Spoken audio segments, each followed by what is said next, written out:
it's me again, and I'm here today to read you a story which is a classic traditional story, a fairy tale story, and it is called The Elves and the Shoemaker. So these are elves here.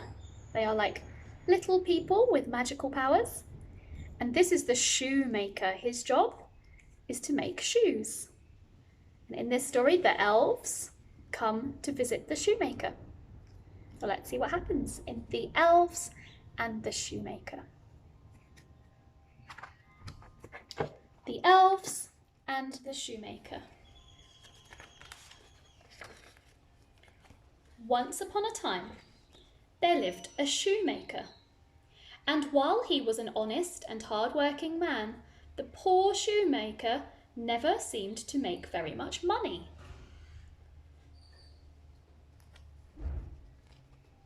One night, when the shoemaker sat down to work, he discovered he had just enough leather to make one last pair of shoes.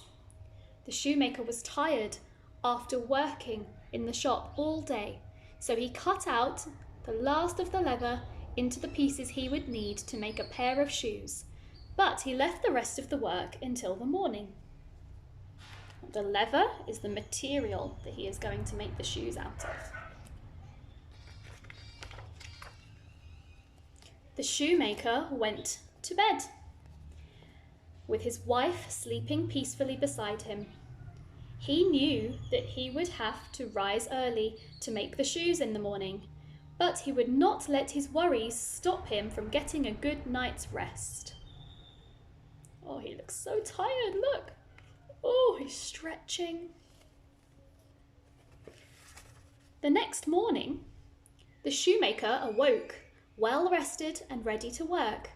But upon entering his workshop, he discovered that where there had once been only pieces of leather, there was now a pair of shoes. They've been made in the night while he was asleep.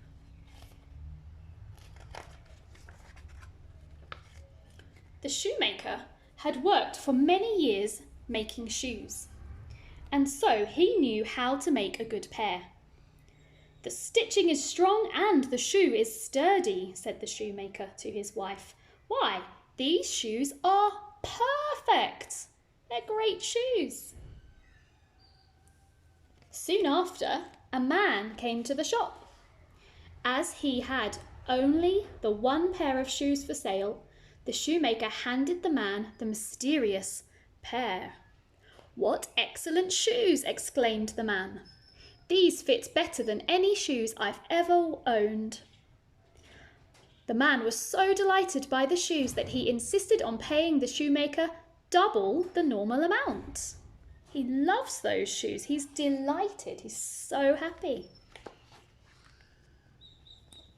The shoemaker took the money from the sale of the mysterious shoes and bought enough leather for 2 more pairs of shoes, as well as dinner for himself and his wife.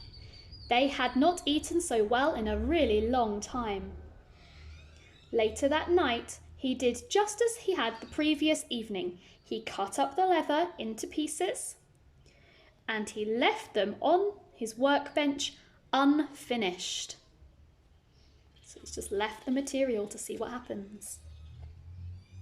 The next morning, the shoemaker crept downstairs and peered in his workshop, curious to see what he would find. "Come look," he called excitedly, 2 more pairs of shoes." "And they're just as perfect as the last pair," said his wife. "Look, somebody has made 2 pairs of shoes for him now." And again, the shoemaker and his wife had no trouble selling the shoes that had appeared overnight. For not long after they opened the shop, 2 men arrived. They were travelling musicians in need of sturdy shoes for their travels. The 2 new pairs fit them perfectly. "We'll pay top dollar for such fine quality shoes," said one of the musicians. "The shoes are excellent. They're going to pay them lots of money for them." Once more the shoemaker went out and bought some more leather, and this time he had enough money to buy quite a lot.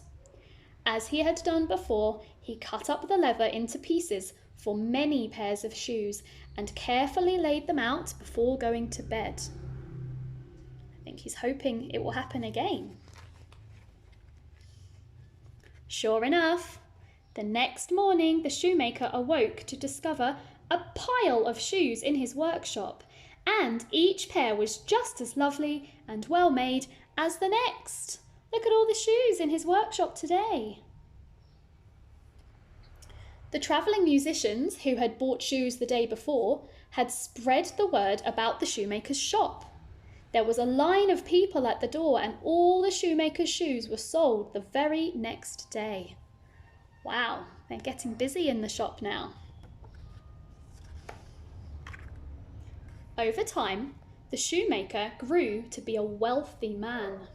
He had lots of money now. Every night he would lay out pieces of leather, and the following morning he would find all his work done for him, and every day the shoes sold quickly. After many days of this, it was Christmas. "We must be thankful for all our good fortune," said the shoemaker's wife.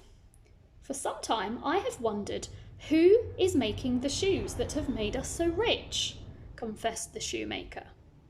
And so the shoemaker and his wife decided to stay up at night to see who would come. Look, it's getting late, it's nearly midnight. Together they hid in a closet by the workshop. They waited and waited. And then, just as the grandfather clock struck midnight, they heard a strange rustling sound coming from inside the clock. I can hear something in there. As the bells of the clock began to chime midnight, the front of the clock swung open. Look, the doors opened, and out jumped two tiny elves, barefoot and wearing old rags. They stretched. Oh, they're tired. And then they ran across the floor to the table where the shoemaker had left out leather as always. Wow, they're coming from the clock. The elves were a sight to behold. They worked side by side, moving quickly and nimbly, stitching the shoes together with their tiny hands. They worked all night until they had made an impressive pile of shoes. And just before sunrise, the elves hopped down and ran back inside the clock. Wow, they work really fast. They are so quickly and nimbly, so very, very quickly and very well. They are good at working with their hands.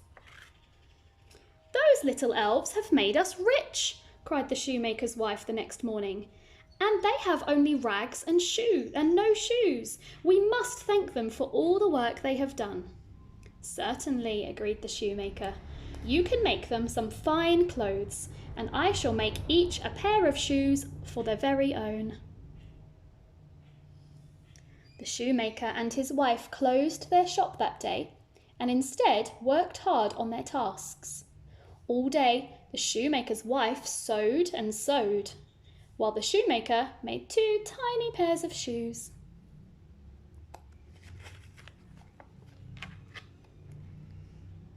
That night, instead of laying out the leather pieces as he usually did, the shoemaker laid out the gifts for the elves. Then he went to bed, pleased with the work they had done. The grandfather clock in the workshop went tick-tock, tick-tock as midnight approached.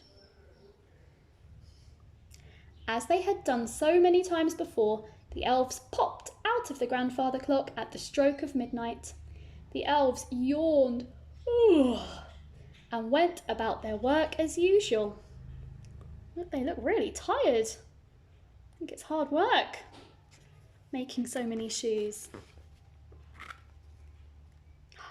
But this time, the table was laid with clothing and shoes instead of leather pieces. The clothing was beautiful, and the shoes were just as well made as the pairs the elves had made themselves. They've made little clothes for the elves to wear. The elves changed into the clothing and shoes and were delighted to discover that it all fit perfectly. They began to laugh and do a happy little jig. Well, they're doing a dance. They danced and sang merrily until they danced right out the door and away over the snow.